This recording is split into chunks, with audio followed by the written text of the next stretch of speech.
వారు నిత్యము నిన్ను స్తుతించుదు. నీ ఆవరణంలో ఒక దినము గడుపుట 1000 దినముల కంటే శ్రేష్టం. భక్తిహీనుల గుడారంలో నివసించుట కంటే నా దేవుని మందిర ద్వారముదుట నాకు ఇష్టం. ఈ సాయంకాలము చక్కటి సమయం మరొక పునరుత్థాన ఆదివారపు ఆరాధనను వాగ్దానం చేశారు.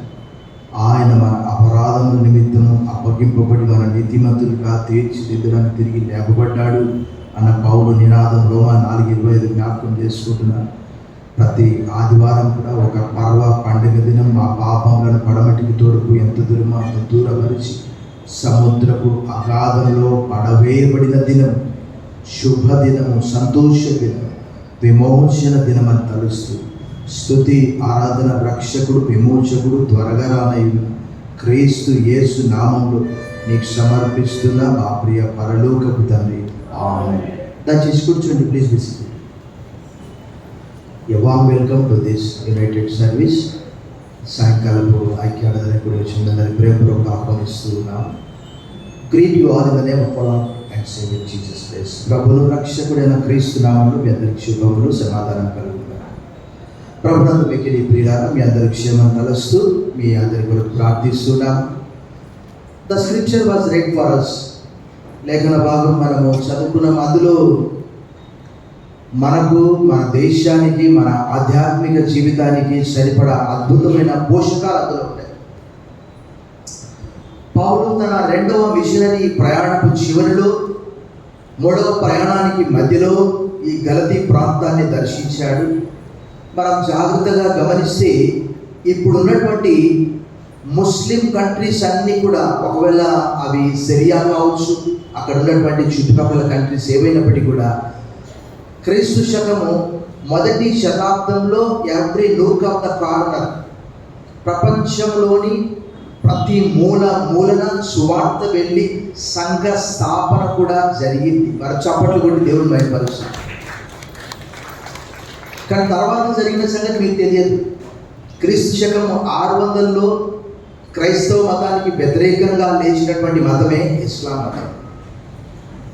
ఆ ఇస్లాం మతం వచ్చి అక్కడున్న క్రైస్తవ సంఘాలన్నింటినీ, దాని ఉనికిని మొత్తం, ఎందుకంటే ఈ గలతీ అనే ప్రాంతం ఎక్కడ అంటే టర్కీ, ఆధునిక టర్కీ, గాల్ అనే ట్రైబ్ అక్కడ ఉంటున్నారు. సో బైబిల్ చరిత్ర మనం గమనించినప్పుడు వాక్యంలో ఉన్నటువంటి శక్తి, మనకు 147 కీర్తన 15 వచనం మనం చూస్తాం. ఆయన వాక్యం బహు వేగముగా భూమికి ఆజ్ఞానించువాడు ఆయన. సో ఈ వాక్యంలో ఉన్నటువంటి శక్తి every nook of the corner, ప్రపంచంలోని ప్రతి మూలకు వెళ్ళిపోయింది. ఎప్పుడు అనంటే క్రీస్తు శకము 100 AD. కానీ తర్వాత పరిస్థితులు వేరుగా మనందరికీ తెలుసు. ఆ యొక్క ఇస్లాం మత ఆరంభంలో క్రైస్తవ సంఘాలన్నీ కూడా పాడు చేయడం అక్కడ. ఇప్పుడు టర్కీ అంటే మనకు తెలుసు బాగా, ప్యూర్ ఇస్లాం కంట్రీ అది. ఇరాన్ కానీ, ఇరాక్ కానీ, ఆ ప్రాంతాలన్నీ కూడా బైబిల్లో కొన్ని పేర్లు మార్చబడ్డాయి. అంటే మనకు పేతురు రాసిన 1వ పత్రికలో, యాకోబు పత్రికలో, అపోస్తలుల కార్యంలో ఉన్నటువంటి పేర్లు మనం చూస్తాము. గలతీ, ఫ్రోగియా, రకరకాల మైనర్ ఏషియా, ఎఫెస్ పట్టణం, కొంత గ్రీక్ కల్చర్. ఎందుకంటే మనందరికీ తెలుసు, ద గ్రేట్ అలెగ్జాండర్ ఏం చేశాడు? ప్రపంచాన్ని జయించాడు. జయించి Greek culture influence. Greek scholars ఎవరు? స్టోయికులు, ఇంకా సోక్రటీస్, అరిస్టాటిల్, వాళ్ళందరూ కూడా ఏంటంటే వారి సిద్ధాంతం ఏంటి? జ్ఞానం ఉన్నవాడే పరలోక మోక్షానికి అర్హుడు, బుద్ధి లేనోడు, తెలియనోడు చలో గెట్ అవుట్. అయితే గలతీ పత్రికలోని సారాంశం ఏంటి అని అంటే, చాలా చక్కగా అపోస్తులైనటువంటి పౌలు ఒకటి తన అపోస్తలత్వాన్ని నిరూపిస్తూ, రెండవది ఏంటి అని అంటే వారు విన్న సువార్తకు భిన్నమైనటువంటి సువార్త అక్కడ ప్రకటించబడ్డది. ఈ రోజు కూడా పాపం అనేక మంది వాక్యం తెలియనటువంటి వారు, చాలా సందర్భాలు నేను చెప్పాను. ఒక ఆమెకు రామసుబ్బమ్మ అని ఒక ఆమె బ్యాప్టిజం ఇచ్చారు. ఆమె హిందూ కన్వర్ట్. ఎవరో ఏం చేశారమ్మా, లోన్ స్టార్ బ్యాప్టిజం ఒరిజినల్ కాదు, అది డూప్లికేట్ బ్యాప్టిజం అని మళ్ళీ పాపం ఎవరో ఆమె ఉంచారట. సార్ నాకు తెలియదు సార్ అంట. పౌలు కూడా అదే అంటాడు.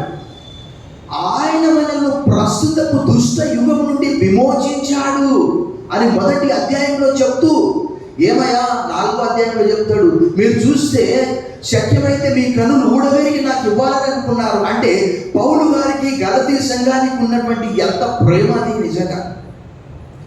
అలాంటిది వారు డీప్గా దేవుని వాక్యం విన్న తర్వాత మరలా ఎవరో వచ్చి సంఘంలో జొరబడి తప్పుడు సిద్ధాంతాన్ని బోధించినప్పుడు ఆయన కలవరపడిపోయాడు.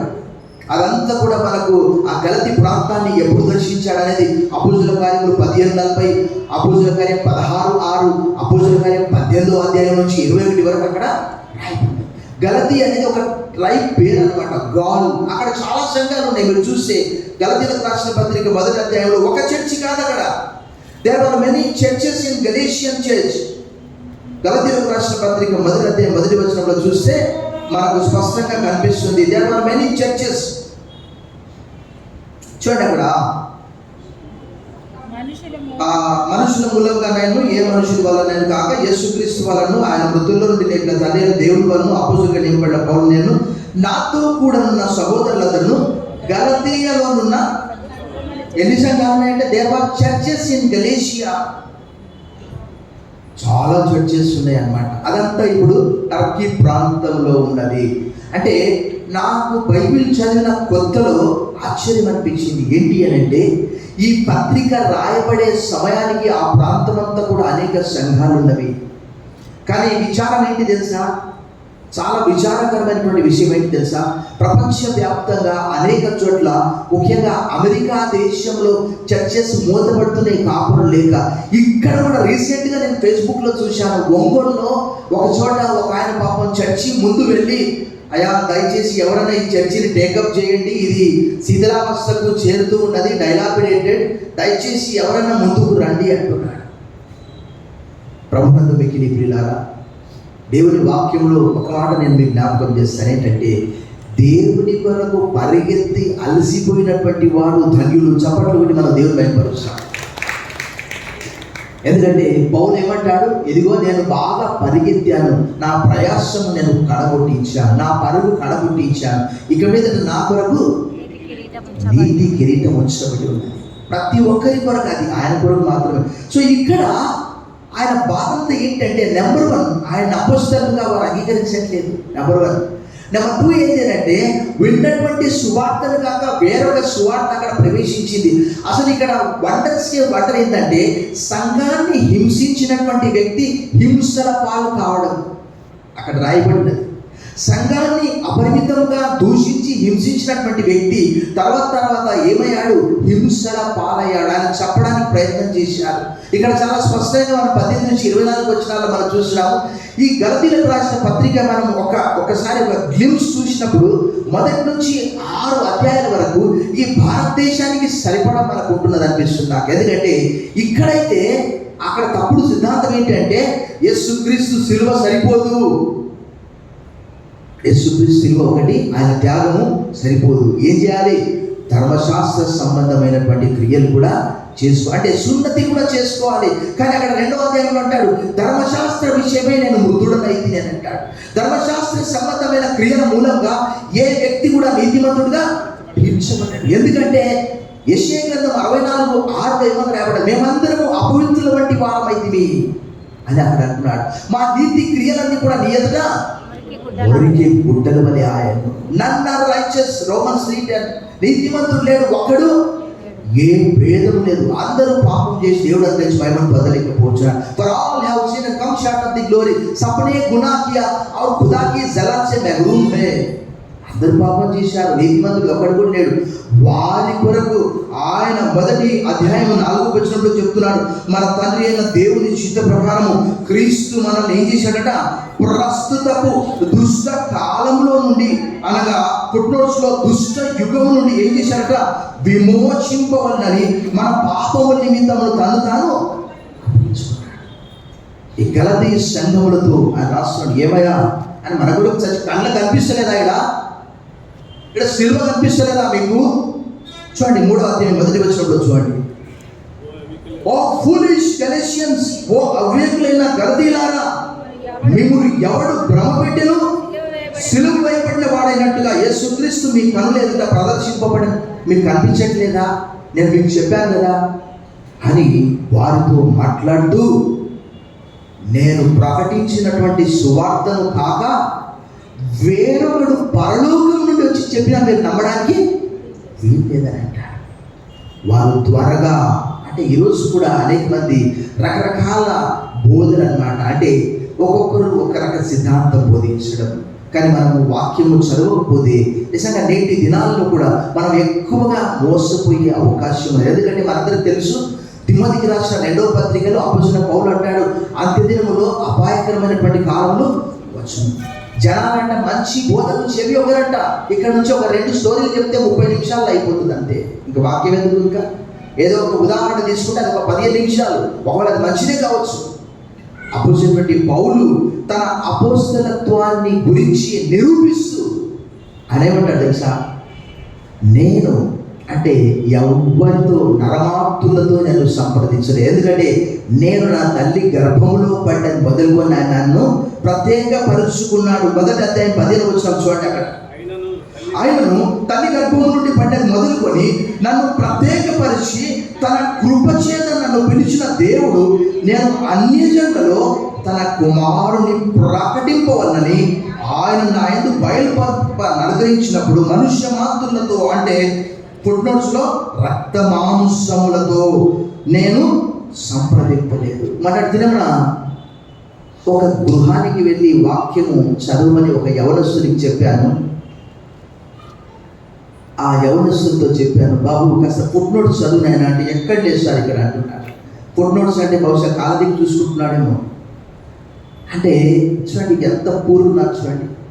అసలు జనాలు చందమామ మీద పోయి ఇల్లు కట్టుకోవాలని చూసుకుంటున్నారు, కానీ పరలోకానికి వెళ్ళాలని ఎవరికి ఇష్టం లేదు.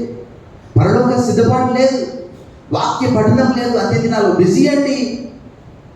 కానీ అపోస్తలుడైన పౌలు నాడు నేడు, ఆ రోజు గలతీ సంఘానికి రాశాడు, ఈరోజు భారతదేశానికి, ఈరోజు ప్రపంచానికి, ఈరోజు యునైటెడ్ సర్వీస్తో దేవుడు మాట్లాడుతూ ఉన్నాడు. మనందరినీ విమోచించింది ఎవరు? మన మంచి పట్ల, మన నీతి క్రియల, దేవుని వాక్య ప్రకారం అవన్నీ కూడా దేవుని ఎదుట ఎలాంటివట? మురికి గుండలట. అపోస్తలుడైన పౌలు కూడా అంటాడు, నా యందు ఏది మంచిది నివసించడం లేదు. రోమపత్రిక 7వ అధ్యాయం 18వ వచనం, no good thing dwells in my body. అలాంటి ధర్మశాస్త్ర సంబంధమైనటువంటి క్రియల మూలంగా నేను నీతిమంతుడిగా తీర్చబడలేదు కాబట్టి అయ్యో నేను ఎంత దౌర్భాగ్యుడని, ఇంటి మరణంలో నా శరీరంలో నన్ను ఎవరు విడిపిస్తారు. అది మొదటి అధ్యాయము. 2వ అధ్యాయంలో కూడా అదే మాట చెప్తాడు. అంటే నేనైతే ధర్మశాస్త్ర విషయమై మృతుడనైతిని, ఇక మీద నేను జీవించేది నేను కాదు, క్రీస్తు. I have been crucified with Christ, no more Christ, Christ lives in me. 2వ అధ్యాయం 20వ వచనంలో ఆ మాట. నేను క్రీస్తుతో కూడా. ఈరోజు సిలువ లేని ప్రసంగాలు, క్రీస్తు లేని ప్రసంగాలు కూడా చాలా మంది చేస్తూ ఉన్నారు.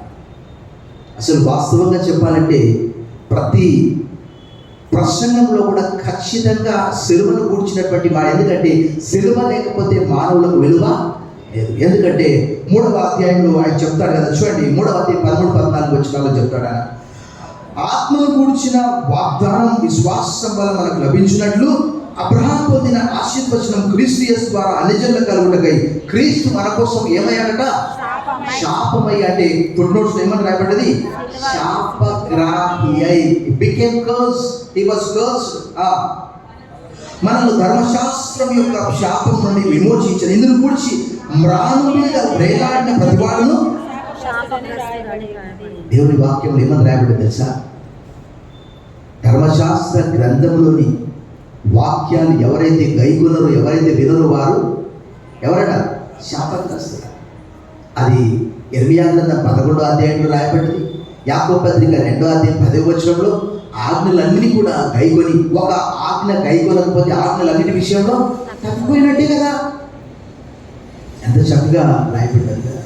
తర్వాత 4వ అధ్యాయంలో చాలా చక్కగా స్పష్టంగా చెప్తాడు. 3వ అధ్యాయం చివరిలో కూడా చెప్తాడు, ఇందులో యూదుడని, క్రీస్తు దేశస్థుడని, సిథియనుడని భేదం లేదు, స్త్రీ అని భేదం లేదు, క్రీస్తునందు అందరూ సమానంగా ఉన్నారంటాడు. ఇప్పుడు క్రీస్తు యేసులోనికి బాప్తిజం పొందిన మీరందరూ క్రీస్తు యేసును ధరించుకున్న వారు కారా అంటాడు.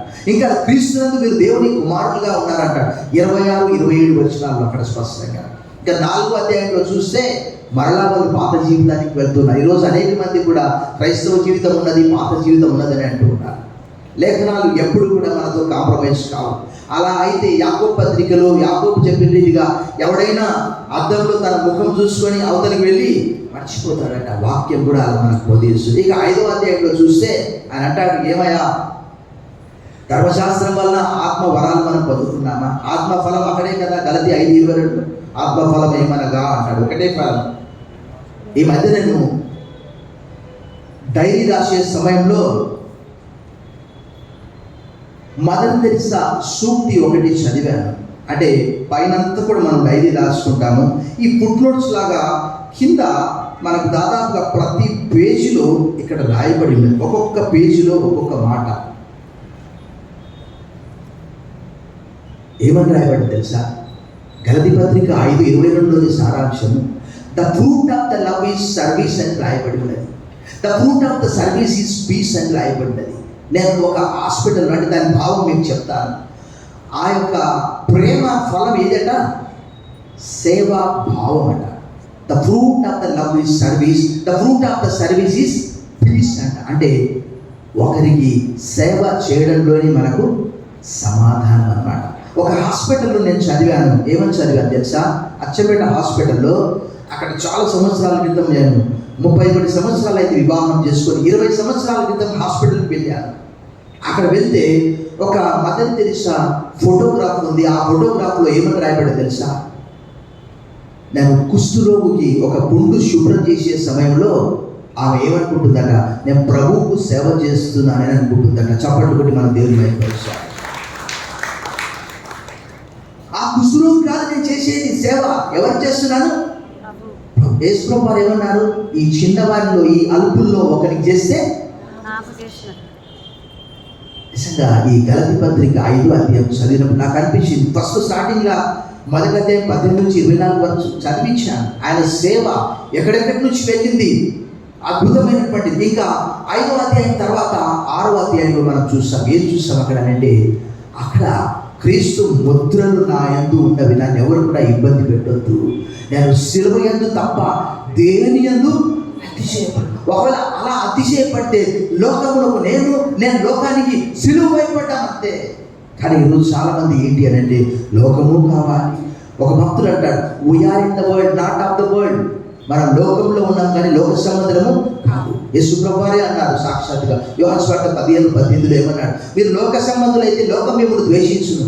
మీరు లోక సంబంధులు కాదు, మీరు లోకంలో నుంచి బయటికి పిలువబడ్డవారు. అంటే నేను ఏర్పాటు చేసుకున్నాను. You did not choose me but I have chosen you అని 15:16లో అన్నాడు. నేను మిమ్మల్ని ఏర్పరచుకున్నాను, మీరు నన్ను ఏర్పరచుకోలేదు. అయితే ఇక్కడ ఆయన యొక్క మనం జాగ్రత్తగా గమనిస్తే ఆయన యొక్క పరిచర్య ఎలా పిలువబడ్డాడు, ఎక్కడి నుంచి మొట్టమొదటిగా ఆయన ఎలా పిలువబడ్డాడు అని అంటే చాలా స్పష్టంగా రాయబడ్డది. అయ్యా నేను నిన్ను దేని కొరకు పిలిచానంటే పరిచారకునిగా ఉండడానికి, సాక్షిగా ఉండడానికి. నేను చెప్పినట్టు చెప్పండి, పరిచారకునిగా ఉండడానికి, సాక్షిగా ఉండడానికి. సాక్షి అంటే ఎవరు తెలుసా? 100 సార్లు చెప్పింది ఎక్కడి నుంచి. సాక్షి అంటే ఎవరు? ఇగో సిస్టర్ చెప్తుంది, నువ్వు చెప్పినవి బాగా పట్టుకున్నది. ఫస్ట్ గ్రీక్ మాట మర్టూరియో అనే మాట నుంచి మార్టియర్ అనే పదం వచ్చింది. మేము కొంచెం గ్రీక్ చదువుతాం కాబట్టి మాకు తెలుసు. మర్టూరియో అంటే దాని అర్థం ఏంటి అంటే టు బేర్ విట్నెస్. యేసు ప్రభువు వారు ఏమన్నాడంటే, మీరు బోధ చేయమని చెప్పలేదు, నాకు సాక్షులై ఉండమని చెప్పాడు. పాత నిబంధన గ్రంథంలో కూడా యెషయా గ్రంథం 43:10లో దేవుడు ఏమన్నాడు? నేను మీ దేవుడు, మీరు నాకు చెప్పండి, నేను మీ దేవుడు, మీరు నాకు సాక్షులు. అంటే సాక్షులు అని అర్థం మనందరికీ తెలుసు. మొదటి శతాబ్దంలో బైబిల్కి బయట ఎంతమంది సాక్షులయ్యారు? ఒక జస్టిన్ మార్టర్, ఒక ఇగ్నేషియస్, ఒక టర్టూలియన్, ఒక బ్లాండినా.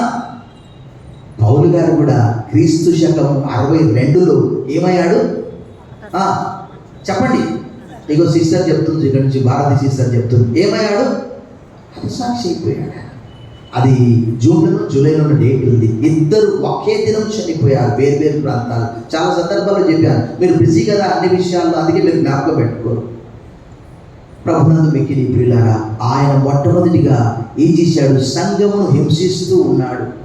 సంఘమును హింసించే వ్యక్తి. మనందరికీ తెలుసు, 6వ అధ్యాయం 7వ అధ్యాయంలో అక్కడ 7 చివరిలో అక్కడ ఏమని రాయబడ్డది, స్టెఫను చనిపోయినప్పుడు, అపోస్తలుల కార్యం 7వ అధ్యాయం చివరిలో స్టెఫను చనిపోయినప్పుడు ఆయన పాదముల యొద్ద అతని వస్త్రాలు అక్కడ ఉంచారు. దానికి ఎవరు సాక్షి? అపోజిట్ పౌలు సౌలుగా ఉన్నప్పుడు అతను సాక్షిగా ఉన్నాడు. ఆయన అక్కడ రాయబడి తర్వాత 8వ అధ్యాయంలో హింస కలిగింది. 1:8కి అపోజిట్ 8:1 అనమాట.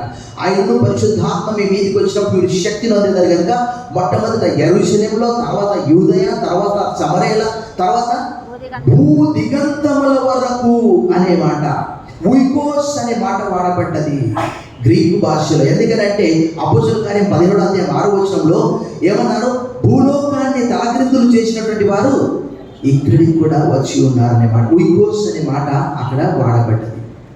తర్వాత మనం చూస్తే ఆయన 9వ అధ్యాయంలో ఒక ప్రత్యేకమైనటువంటి అధికారంతో ఎక్కడికి వెళ్తున్నాడు చెప్పండి, యెరూషలేము నుండి దమస్కు ప్రాంతానికి వెళ్తూ ఉన్నాడు. ప్రత్యేకమైనటువంటి అధికారం. అప్పుడు కానీ ఇప్పుడు కానీ యెరూషలేం అంటే, షాలేం అంటే అర్థం ఏంటి చెప్పాలి? షాలోమ్ అంటే సమాధానము హీబ్రూలో, కేరిస్ అంటే గ్రీకులో కృప. ఆ దినాల్లో గ్రీక్ కల్చర్ ఉన్నటువంటి ప్రాంతాల్లో వాక్యం విన్నటువంటి వాళ్ళు కేరిస్ అంటే షాలోమ్ అని చెప్పేవాళ్ళు. అంటే ఇప్పుడు నేను కేరిస్ అంట, మీరందరూ మీ పక్క వాళ్ళకి షాలోమ్ అని చెప్పుకోండి. కేరిస్ పక్క వాళ్ళకి చెప్పండి. షాలోమ్ అంటే అర్థం ఏంటంటే పీస్ అంటూ యు, నీ మీద సమాధానం ఉండును గాక. అయితే యెరూషలేము ఆ రోజు వివాదాస్పదమైనదే. ఈరోజు మనందరికీ తెలుసు, ప్రపంచ రాజకీయాలకు కేంద్ర బిందువుగా యేసు ప్రభు చనిపోయి సమాధి చేయబడి తిరిగి లేపబడిన తర్వాత మత సంబంధమైన కార్యక్రమాలకు క్రైస్తవ ప్రపంచానికి యెరూషలేము కేంద్ర బిందువుగా మారిపోయింది. కాబట్టి పౌలు గారు ఏం చేశాడు, యెరూషలేముకు వచ్చి ప్రత్యేకమైనటువంటి అధికారం పొంది ఆ దమస్కు మార్గంలో వెళ్ళే సమయంలో నేను ఇంతకుముందు చెప్పాను, నాకు జ్ఞాపకం ఉంది, మీరు మర్చిపోయారు. యెరూషలేము నుండి దాదాపుగా దమస్కుకి ఎంత దూరం తెలుసా? 240 కిలోమీటర్లు. యెరూషలేము నుండి ఐగుప్తు ఎంత దూరం తెలుసా? 300 కిలోమీటర్లు. అఫ్కోర్స్ బార్డర్ 30 కిలోమీటర్లే, రాఫా బార్డర్. ఇప్పుడు మనం యుద్ధం జరుగుతుంది కాబట్టి బాగా తెలుసు, ఈజిప్ట్ బార్డర్ 30 కిలోమీటర్లు అంతే. అంటే ఆ రోజు నాకు అనిపించింది, ఓహో, యోసేపు గారు యేసు ప్రభు వారిని తీసుకొని బార్డర్ దాటాడు అంతే. 300 కిలోమీటర్ పోలేదు, ఏం చేశాడు? బార్డర్ దాటాడు అంతే. అందుకే రాయబడింది యోసేపు 11:1, ఐగుప్తులో నుంచి నా కుమారుని పిలిచానని అంటాడు. సో ఈ ప్రపంచ దేశాలకు కేంద్ర బిందువైనటువంటి యెరూషలేము. అపోస్తలుడైన పౌలు అక్కడ ప్రత్యేకమైనటువంటి అధికారం ఈ మతాన్ని హింసించడానికి, ఈ మతాన్ని రూపుమాపడానికి. ఎందుకంటే మనందరికీ తెలుసు, ఉదయకాలం కూడా చెప్పాను నేను, యూదులకు ధర్మశాస్త్రంతో పాటు మరొక గ్రంథం కూడా ఉంటుంది. అది ఏంటి అంటే మిష్నా, MISSNA. అంటే విశ్రాంతి దినమందు వారు ఏం చేస్తారట, కనీసము సూదిలో దారం కూడా ఎక్కించడానికి వీల్లేదట. ఏంటట చెప్పండి, సూదిలో. ఎందుకు అని అంటే ఆజ్ఞాతిక్రమమే పాపము, పాపం వల్ల వచ్చి జీతము. దేవుని మాటను చేసేటివన్నీ చేస్తారు. యేసు ప్రభు వారు చెప్పినట్టు మత్తయి సువార్త 23వ అధ్యాయంలో ఏం చేస్తారు, వెనక నుంచి ఏనుగులను మింగేస్తారు, ముందు నుంచి దోమను. అయితే అలాంటి ప్రత్యేకమైన అధికారం. ఎందుకంటే ఈ యేసు అనే వ్యక్తి ఎవరో యేసు అపోస్తలుడైన పౌలుకు తెలియదు. ఆ 9వ అధ్యాయంలో వెళ్ళే సమయంలో అక్కడ మనందరికీ తెలుసు, ఒక ప్రత్యేకమైనటువంటి అధికారంతో వెళ్ళే సమయంలో ఏం జరిగింది, పెద్ద వెలుగు అతనికి కనిపించి తను కింద పడిపోయాడు. కింద పడిపోయినప్పుడు అతని చూపు పోయింది దాదాపుగా. బైబిల్ పండితులు, బైబిల్ సాంప్రదాయం తెలియజేస్తూ ఏమని అంటే, కింద పడ్డప్పుడు ఆయన చూపు పోయింది, ఆ వెలుగు చూశాడు, కోటి సూర్యుల కాంతి. ఆయన అన్నాడు, ఈ మతాన్ని లేకుండా చేయాలనుకున్నాడు. అప్పుడు సౌలా సౌలా, నీవు నా నేల హింసించున్నా. అంటే నేను నిన్ను హింసించడానికి నీవు ఎవరో ప్రభువా అంటే, నేను యేసును అన్నాడు. అంటే మనందరికీ తెలుసు, సంఘాన్ని హింసిస్తే ఎవరిని హింసించినట్టు? క్రీస్తుని హింసించినట్లు, యేసుని హింసించినట్లు. దాని తర్వాత మనం చూస్తే 9వ అధ్యాయంలో ఆ కింది భాగంలో ఆయన ఏం చేశాడు, 3 దినాలు అన్నపానములు పుచ్చుకొనలేక కంటి చూపు కోల్పోయి అననీయతో ప్రార్థన చేయించుకొని బలపడి ఏం చేశాడు, లేచిన వెంటనే ఆయన చెప్పిన మాట ఏంటంటే, యేసే క్రీస్తు అని చెప్పాడు. చెప్పండి కూడా మనం దేవుని మహిమపరుస్తాం. ఈరోజు కనీసం మనం రోజుకు ఒక్కరితోనన్నా ప్రభు గురించి మాట్లాడుతున్నామా?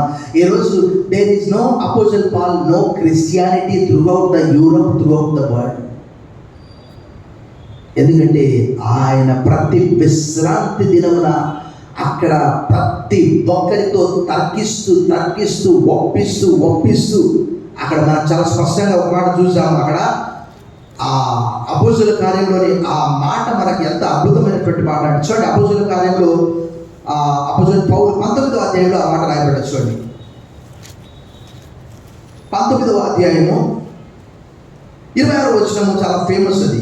చూడండి, అయితే చేతులతో చేయబడినవి దేవతలు కావని ఈ పౌలు చెప్పి ఎఫెసులో మాత్రము కాదు, దాదాపు ఏం చేశాడు, ఆసియా అంతటా బహు జనమును ఒప్పించి త్రిప్పి ఉన్న సంగతి మీరు చూచి ఒక్కొక్క చోట ఆయన క్రీస్తు శకం 33లో రక్షించబడితే, క్రీస్తు శకం 32, 33 మధ్యలో రక్షించబడితే, దాదాపుగా ఆయన చనిపోయేంత వరకు 62 ఏడి ఇప్పుడే నేను బాణార్పణముగా పోయబడుచున్నాను, నేను వెడలిపోవు సమయము ఆసన్నమైంది. కొరింథీయులకు తిమోతికి రాసిన 2వ పత్రిక 4వ అధ్యాయంలో ఆ విషయాలన్నీ కూడా 6 నుంచి చెప్తాడు అక్కడ. అప్పుడు ఆయన ఒక్కొక్క చోట అక్కడ మనం చూస్తాం. చూడండి 19వ అధ్యాయం 10వ వచనం చూడండి. అక్కడ 2 ఏళ్ల వరకు ఇలాగూ జరిగేది కనుక యూదులేమి గ్రీసు దేశస్థులేమి ఆసియాలో కాపురమున్న వారందరూ ప్రభు వాక్యము 9వ అధ్యాయంలో వెంటనే లేచి అక్కడ దమస్కులో ఎవరున్నారంటే అన్యజనులైనటువంటి వారు, క్రైస్తవులుగా మారిన వారు ఉన్నారు, యూదులు కూడా అక్కడ ఉన్నారు. వారు ఏం చేశారంటే యేసే క్రీస్తుని ఆయన బోధించినప్పుడు ఏం చేశారు, ఆయన చెప్పడానికి ప్రయత్నం చేస్తారు. అది 9వ అధ్యాయంలో రాయబడి ఉన్నది. తర్వాత కొరింథీయులకు రాసిన 2వ పత్రిక 11వ అధ్యాయం 32, 33 వచనాల్లో కూడా రాయబడి మనం చూసాం. 9వ అధ్యాయంలో చూసాం. అక్కడ రాయబడినటువంటి విషయం ఆయన 9:22, అయితే సౌలు మరి ఎక్కువగా బలపడి ఈయనే క్రీస్తు అని రుజువుపరుచు దమస్కులో కాపురమున్న యూదులను, సిరియా రాజధాని దమస్కు. బైబిల్లో number of times it is return. బహుశా మీరు మర్చిపోయి ఉండవచ్చు. ఉదాహరణ, మీకు ఒక చిన్న ఉదాహరణ చూపిస్తాను. మీరు ఒకసారి యెషయా గ్రంథం 7వ అధ్యాయం తీయండి, మీరు చూపిస్తాను. మంచి ఎన్నిసార్లు రాయబడ్డది చూడండి.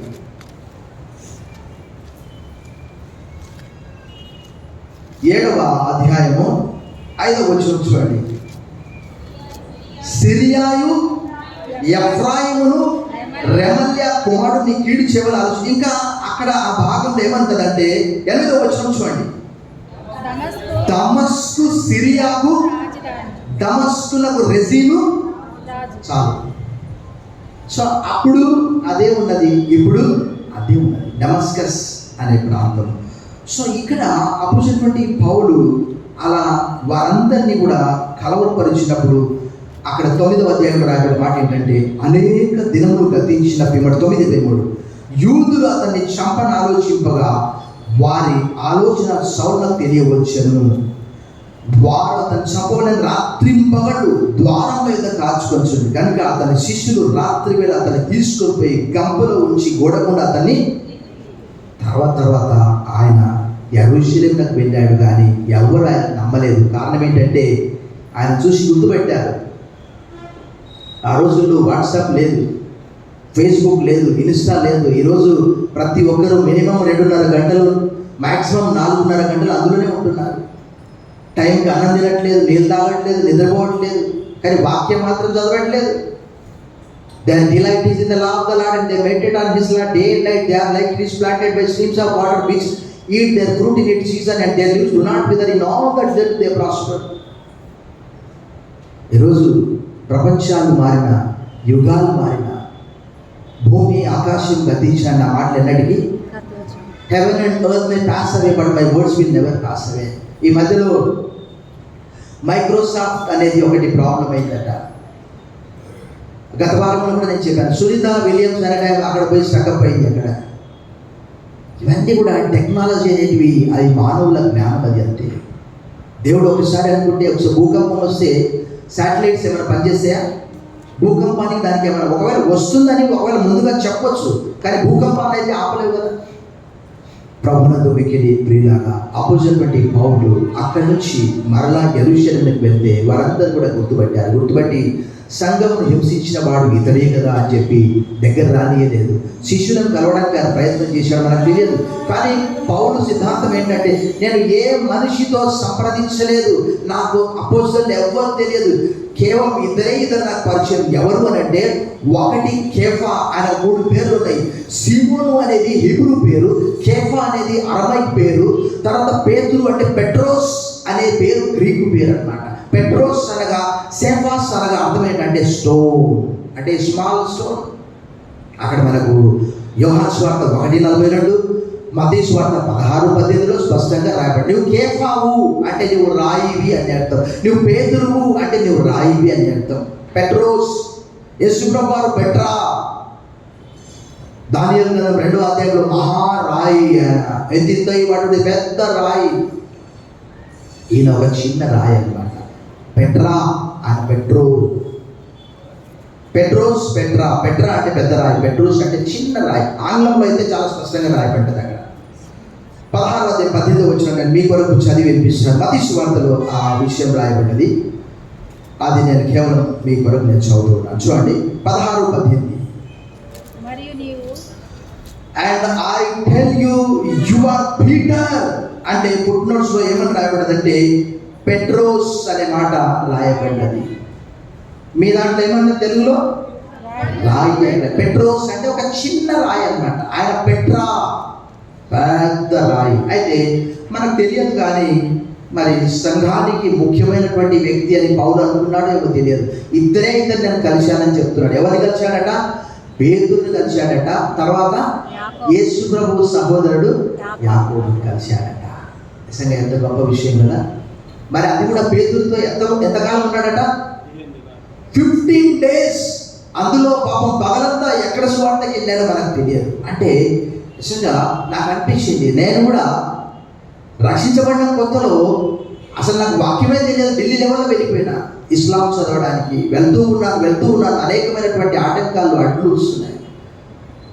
గత పాఠంలో మీకు చెప్పాను, ఒక జైన్ చర్చ్ అని మోసం చేయడానికి ప్రయత్నం చేశారు. 136 కీర్తనలు రాయబడినట్టుగా, సియోన్లో నుండి యెహోవా నిన్ను ఆశీర్వదించునంటే వారు అన్నారు, ఇదిగో ఈ మినిస్ట్రీలో నీకు పిలుపు ఉందని చెప్పారు. I said that I don't believe all those promises. ఆ వాగ్దానాన్ని నేను నమ్మను. ఎందుకంటే బైబిల్లో ఉన్నవన్నీ కూడా యేసు క్రీస్తులో వాగ్దానాలు అనేకమైనటువంటి ఉన్నవి. కొరింథీయులకు రాసిన 2వ పత్రిక 1వ అధ్యాయంలో మాట మనం చూద్దాం. కొరింథీయులకు రాసిన 2వ పత్రిక 1వ అధ్యాయం 20వ వచనం మనం అందరం చదువుతున్నాం. Open your Bibles with me to the letter of Paul to the Corinthians, second letter, chapter 1, verse 20. అందరం ఒకేసారి చదువుదాం. దేవుని వాగ్దానములో ఎన్ని అయినను అన్నీ క్రీస్తునందు అవునన్నట్టుగానే ఉన్నది కనుక మన ద్వారా దేవునికి మహిమ కలుగుటకై అవి ఆయన వలన నిశ్చయములై ఉన్నవి. అంటే ఫుట్నోట్స్ ఏమని రాయబడి చూడండి, అందరు బిగ్గరగా చెప్పండి. యేసు ప్రభులో అనేకమైనటువంటి మోసపోయాను నేను కూడా. వారు అనేకమైనటువంటి తప్పుడు సిద్ధాంతాలు నాకు బోధించారు. గత పాఠంలో చెప్పాను ఏంటంటే, మనకు రేషన్ కార్డు ఉండకూడదు, కలర్ బట్టలు వేసుకోవద్దు, ఓటు వేయడానికి వీల్లేదు, ఇంకా ప్రభుత్వ ఉద్యోగం చేయడానికి వీల్లేదు, నేషనల్ ఫ్లాగ్కి సెల్యూట్ చేయడానికి ఇవన్నీ కూడా పౌలు గారు ఎంత చక్కగా అసలు రాస్తాడు. ప్రభుత్వ ఉద్యోగులను ఉద్దేశించి ఏమంటాడు? వారు దేవుని పరిచారకులు అని చెప్తాడు. రోమా పత్రిక 11వ అధ్యాయంలో చాలా స్పష్టంగా మాటలు 4 సార్లు చెప్తారు. వారు దేవుని పరిచారకులు. మనకు రెసిడెన్షియల్ సర్టిఫికేట్ కావాలంటే పాస్టర్ గారి దగ్గరికి పోతే, బిషప్ దగ్గరికి పోతే రెసిడెన్షియల్ సర్టిఫికేట్ ఇస్తే నడుస్తుందా? కాబట్టి అపోజిట్ పౌలు అక్కడ చాలా స్పష్టంగా చెప్తున్నారు, అయా అనేకమైనటువంటి తప్పుడు సిద్ధాంతాలు, కానీ దేవుడే నాకు అవన్నీ కూడా బయలుపరిచాడు. నేను ఏ నరమత్తులతో నేను సంప్రదించలేదు. ఆయన నన్ను ప్రత్యేకపరుచుకున్నాడు. దినవృత్తాంతముల గ్రంథంలో ఉన్నటువంటి అన్ని జనుల మధ్యలో ఆయన నామాన్ని తారాస్థాయికి తీసుకొని పోయేవారు ఎవరంటే అపోజిట్ పౌలును ఎప్పుడో జగత్తు పునాది వేయబడక మునిపే ఆయన క్రీస్తులా ఏర్పాటు చేసుకున్నాడు ఎఫెసు పత్రిక ప్రకారం.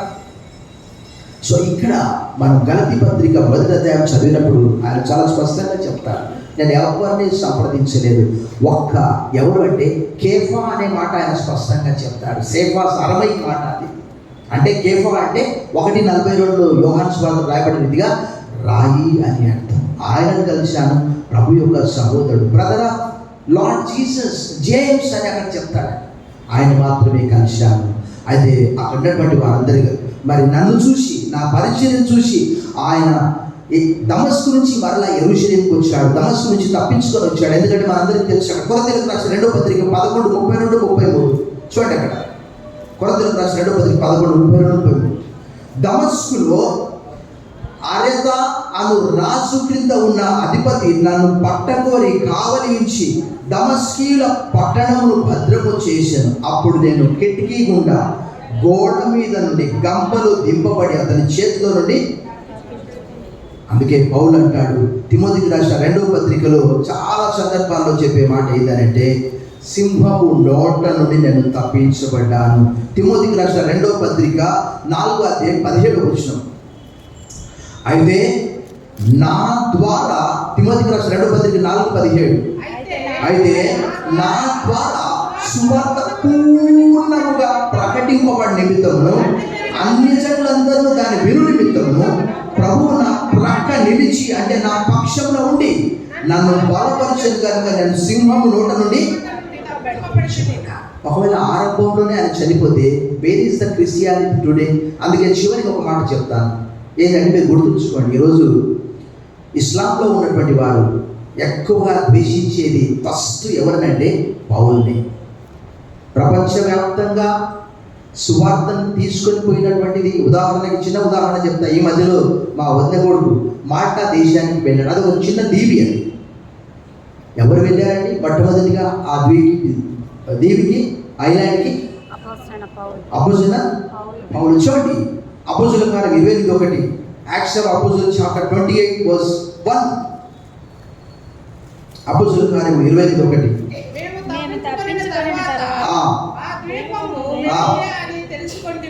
చాలు. అక్కడ ఆంగ్లంలో ఏమని రాయబడింది తెలుసా? After we had reached safety we then learn that the island was called Malta. ఆంగ్లంలో ఏమన్నది? మాల్టా. తెలుగులో మా పరిచయం ఉన్నటువంటి ఒక విశ్వాసి కుమార్తె పేరు ఏంటి తెలుసా? మెలితే. హైదరాబాద్లో ఉంటారు ఆ అబ్బాయి, మంచి విశ్వాసి. మెలితే అంటే ఆంగ్లంలో మాల్టా. సో మొట్టమొదటిగా ఆయన అక్కడికి వెళ్ళాడు. ఇప్పుడు మాల్టా దేశం అంతా కూడా రోమన్ క్యాథలిక్ కంట్రీగా 99.9% అక్కడ ఉంటున్నది. చప్పట్లు కూడా మనం దేవుని భయపడుతున్నాం. ఎక్కడ క్రీస్తు శకం 62, ఎక్కడ క్రీస్తు శకం 2024. అంటే ఎన్ని సంవత్సరాల కింద మీరే లెక్కేసుకోండి. ప్రభునందు మిక్కిలి ప్రియులారా, ఈ అపోజిట్ పౌలు ఆయన ద్వారా సంపూర్ణంగా సువార్త ప్రకటించడానికి దేవుడు అతన్ని వాడుకున్నాడు. తర్వాత ఒక్క మాటలో చెప్పాలంటే పాపం దేవుడు తోడు అని ఒట్టు పెట్టుకుంటున్నాడు. చూడండి 1వ అధ్యాయం గలతీయులకు రాసిన పత్రికలో 20వ వచనం, నేను మీకు రాయించిన ఈ సంగతుల విషయమై ఇదిగో దేవుని ఎదుట నేను, అంటే దాని అర్థం ఏంటంటే దేవుడు తోడవా, నిజంగా చెప్తారని అబద్ధం చెప్పట్లేదు అని ఆయన పాపం బాధపడుతున్నాడు. తర్వాత ఈ ప్రాంతాలన్నీ కూడా సిరియా, కిలికియా ప్రాంతంలోనికి వచ్చింది. క్రీస్తునందున్న యూదేయ సంఘముల వారికి నా ముఖపరిచయం లేకుండా కానీ మునుపు మనల్ని హింస పెట్టిన వాడు తాను పూర్వమందు పాడు చేయించు వచ్చిన మతం అంటే ఫుట్నోట్స్లో విశ్వాసము ప్రకటించడానికి సంగతి మాత్రమే విని వారు నన్ను బట్టి దేవుని. ఎందుకంటే ఎవరు కూడా అపోస్తలు ఆయన చేర్చుకోవడానికి ఇష్టపడకపోతే అపోస్తలకు, యెరూషలేము సంఘానికి, యెరూషలేము కౌన్సిల్కు పరిచయం చేసింది ఎవరు? చెప్పండి. పౌలును అపోస్తలకు పరిచయం చేసింది ఎవరు? బర్నబా గారండి. ఈరోజు బర్నబా లేకపోతే పౌలు లేడు. చప్పట్లు కొట్టి మన దేవుని భయపరుస్తాం. ఆయన ఉన్నటువంటి పేరేంటి తెలుసా? హెచ్చరిక పుత్రుడు లేక ఆదరణ పుత్రుడు. డిస్కరేజ్ చేయలే ఆయన. అతనికి తెలియదు రాబోయే రోజులో ఈయన ఇంత గొప్ప వ్యక్తి అవుతాడా. ఆ రోజు నన్ను కూడా బైబిల్ కాలేజీలో ఏమన్నాడు తెలుసా? ఒక లెక్చరర్ అన్నాడు, పోగా చాలా మందిని చూశాను కన్వర్టెడ్ వాళ్ళని, ఇంతమందిని చూశాను అన్నాడు. చాలా డిస్కరేజ్ అయ్యాను. నేను గదిలోకి వెళ్ళి ప్రార్థన చేసుకున్నాను. ప్రభా ఏంటి అంటే నాకు అనేక మంది భక్తుల చరిత్ర చదివాను, దేవుడు నాకు బలపరిచాడు. ప్రభు నాకు వెకిలి ప్రియులారా, ఈ పౌలును చూసి వారు చేసినటువంటి సంగతి ఏంటి అని అంటే నన్ను బట్టి దేవుని మహిమపరిచారు. యేసు ప్రభు వారు కూడా వారి ఎదుట మీ వెలుగు ప్రకాశింపనీయండి. మనుషులు మీ సత్క్రియలు చూసి పరలోకమందున దేవుని ఎదుట దేవుని మహిమపరుస్తారట. తలలు వచ్చండి ప్రార్థన చేస్తాం. సర్వశక్తి గల దేవా, ఈ రాత్రి అప్పుచున్నటువంటి పౌలు గలతీయులకు రాస్తూ మొదటి అధ్యాయంలోని కొన్ని విషయాలు మేము గమనించాం. ఆయన ఎవరితో సంప్రదింపలేదు, సలహాలు తీసుకోలేదు. కానీ అరేబియా ఆ ఎడారిలోనికి వెళ్ళి దాదాపుగా 3 సంవత్సరాలు రాత్రి మగళ్ళు తర్బియత్ తీసుకొని పరిశుద్ధాత్మ చేత నింపబడి గొప్ప పరిచర్య ప్రపంచవ్యాప్తంగా అప్పుడున్నటువంటి దేశాలు సంపూర్ణంగా నేను సువార్త ప్రకటించానని రోమాపత్రిక 15వ అధ్యాయంలో అంటున్నాడు. ఈరోజు కూడా మమ్మల్ని బట్టి నేను మయపరుస్తున్నారా లేక దూషిస్తున్నారా అనేది మమ్మల్ని మేము ప్రశ్నించుకోవాలి. మీరు లోకానికి వెలుగై ఉన్నారు, లోకానికి ఉప్పై ఉన్నారు. కొండ మీద నుండి పట్టణం మరుగై ఉండనేరదు. మనుషులు మీ సత్క్రియ చూసి పరలోకమందున ఆయన మహిమపరిచినట్టు వారి ఎదుట మీ వెలుగు ప్రకాశింపనీయండి. ఒక్క క్రైస్తవ కుటుంబం అన్ని జనుల మధ్యలో ఉంటున్నదంటే అది ఆ ప్రాంతం అంతటికి ఒక వెలుగు లైట్ హౌస్ లాగా ఉందని మేము తలుస్తున్నాం. ఈ రాత్రి మాకు ఈ వాక్యాన్ని జ్ఞాపకం చేసినందుకు వదనాలు చెల్లిస్తూ మేము లోకానికి వెలుగుగా ఉప్పుగా జీవించడానికి సహాయం చేయమని పౌలులాగా మనలో ఎవడను తన కోసం బ్రతకడు, మనలో ఎవడు తన కోసం చనిపోడు, మనం బ్రతికినను చనిపోయినను ఆయన కోసమని రోమాపత్రిక 14:7-8 కొరింథీయులకు రాసిన 2వ పత్రిక 5వ అధ్యాయం 15వ వచనంలో జీవించు వారికి మీద తమ కొరకు కాక తమ నిమిత్తం వృద్ధి పొందిన వారిని తిరిగి లేచిన వారి నిమిత్తం జీవించవలని నేను చేయించుకొనిచున్నాను. నేను క్రీస్తుతో కూడా సిలువైపడి ఉన్నాను. ఇక మీద జీవించేది నేను కాదు, క్రీస్తే నా యందు జీవిస్తున్నాడు. అలాంటి పౌలు లాంటి జీవితం మా కొరకు దయచేయమని ఆధునిక అంత్య దినాల్లో ఉంటున్నాం కాబట్టి వాక్యంతో సిద్ధపరుచున్నాం. యేసు నామములో ప్రార్థిస్తున్నాం తండ్రి.